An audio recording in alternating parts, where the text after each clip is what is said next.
નમસ્કાર મિત્રો, આજે આપણે જોવાના છીએ દેશ અને દુનિયાના 25 મોટા સમાચાર। જો ચેનલ પર નવા હો તો ચેનલને સબસ્ક્રાઇબ કરી નાખજો મિત્રો। પીએમ મોદીની મુલાકાત। વડાપ્રધાન નરેન્દ્ર મોદી 11 જાન્યુઆરીએ ગુજરાત આવશે। તેઓ રાજકોટમાં વાયબ્રન્ટ ગુજરાત રિજનલ કોન્ફરન્સનું ઉદ્ઘાટન કરશે। ઠંડીનું જોર। રાજ્યમાં કાતિલ ઠંડીનો દોર યથાવત। નલિયા 7 ડિગ્રી તાપમાન સાથે રાજ્યનું સૌથી ઠંડુ શહેર બન્યું, જ્યારે ગાંધીનગરમાં પણ તાપમાન 10 ડિગ્રી નીચે નોંધાયું। કોચિંગ ક્લાસ પર લગામ। ગુજરાત સરકાર કોચિંગ ક્લાસીસ માટે નવા નિયમો લાવવાની તૈયારીમાં છે। આગામી બજેટ સત્રમાં વિદ્યાર્થીઓની સુરક્ષા અને ફી નિયમન અંગેનું બિલ રજૂ થઈ શકે છે। ઓલિમ્પિક્સ 2036। જય શાહે સુરતમાં જાહેરાત કરી કે ભારત 2036 ઓલિમ્પિકની યજમાની માટે દાવેદાર છે અને તેમાં ગુજરાત 10 મેડલ જીતે તેવું લક્ષ્ય રાખવામાં આવ્યું છે। સોમનાથમાં પૂજા। ભાજપ પ્રદેશ પ્રમુખ જગદીશ વિશ્વકર્માએ આજે સોમનાથ મહાદેવના દર્શન કરી ધ્વજારોહણ કર્યું। હાઈકોર્ટનો નિર્ણય। સાયબર ક્રાઇમ અને ક્રિપ્ટોકરન્સી કૌભાંડમાં સંડોવાયેલા આરોપીની જામીન અરજી ગુજરાત હાઈકોર્ટે ફગાવી દીધી। વટવામાં દુર્ઘટના। વટવા વિસ્તારમાં ડ્રેનેજની કામગીરી દરમિયાન ભેખડ ખસી જતા એક શ્રમિકનું મોત નીપજ્યું।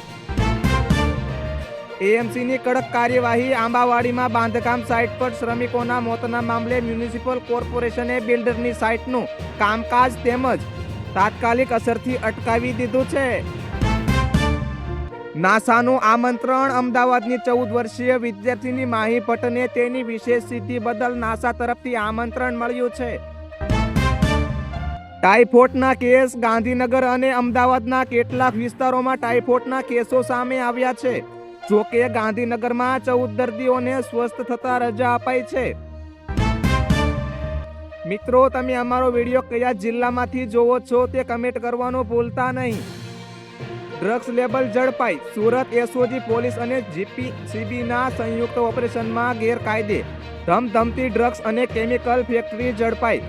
50 ટન શંકાસ્પદ જથ્થો જપ્ત।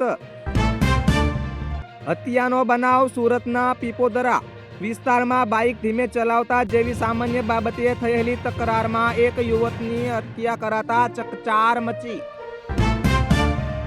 નકલી ઘી। સુરતમાં તબેલાની આડમાં ચાલતા નકલી ઘીના કારોબારનો પર્દાફાશ થયો છે। આરોગ્ય વિભાગે તપાસ હાથ ધરી છે। એસએમસીનું અલ્ટિમેટમ। પાણીની લાઈનો વારંવાર તૂટવાને કારણે સુરત મનપાએ મેટ્રો અને બ્રિજની કામગીરી કરતી એજન્સીઓને ઝઘડો લીધો અને દંડની ચમકી આપી। એઆઈ લેબનો વ્યાપ વધશે। સુરત મનપાએ શહેરની વધુ 6 મ્યુનિસિપલ શાળાઓમાં અત્યાધુનિક એઆઈ લેબ શરૂ કરવાનો નિર્ણય કર્યો છે। ક્રિકેટ મેચનો ક્રેઝ। રાજકોટમાં 14 જાન્યુઆરીએ રમનારી ભારત અને ન્યૂઝીલેન્ડ વચ્ચેની વનડે મેચ માટે ક્રિકેટ રસિકોમાં ભારે ઉત્સાહ। ટિકિટોની માંગ વધી। મિલકત જાહેર કરવા આદેશ। રાજકોટ મનપા કમિશનરે તમામ કર્મચારીઓને તેમની સંપત્તિ જાહેર કરવા આદેશ આપ્યો છે, અન્યથા પગાર અટકાવવાની ચેતવણી અપાઈ છે। રોગચાળો। રાજકોટમાં છેલ્લા એક અઠવાડિયામાં ઝાડા ઉલટીના 200 થી વધુ કેસ નોંધાતા આરોગ્ય તંત્ર દોડતું થયું છે। દબાણ હટાવ ઝુંબેશ। વડોદરામાં મંગળ બજાર અને નવા બજાર વિસ્તારમાં પાલિકાએ દબાણ હટાવવાની મોટી કામગીરી હાથ ધરી છે। નવા sports school. Vadodara municipal corporation શહેરમાં 4 નવા સ્પોર્ટ્સ કોમ્પ્લેક્સ અને સ્વિમિંગ પુલ બનાવવાનું આયોજન કરી રહી છે।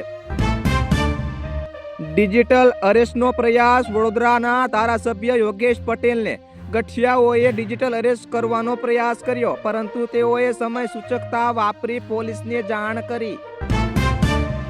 સોના ચાંદીના ભાવ। આજે રાજ્યમાં સોના અને ચાંદીના ભાવમાં સામાન્ય ઘટાડો જોવા મળ્યો, ખરીદદારો માટે થોડી રાહત।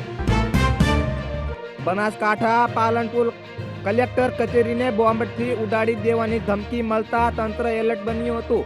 તપાસમાં ફોન કોલ હેક હોવાનું જણાયું। ક્રિકેટ। ભારતીય અંડર-19 ક્રિકેટ ટીમે સાઉથ આફ્રિકા સામે શાનદાર પ્રદર્શન કરી સિરીઝમાં 2-0 થી જીત મેળવી। બ્રેકિંગ ન્યૂઝમાં અત્યારે બસ આટલું જ. પળે પળની અપડેટ્સ માટે જોતા રહો અમારી ચેનલ. લાઇક અને સબસ્ક્રાઇબ કરવાનું ભૂલતા નહીં. આભાર.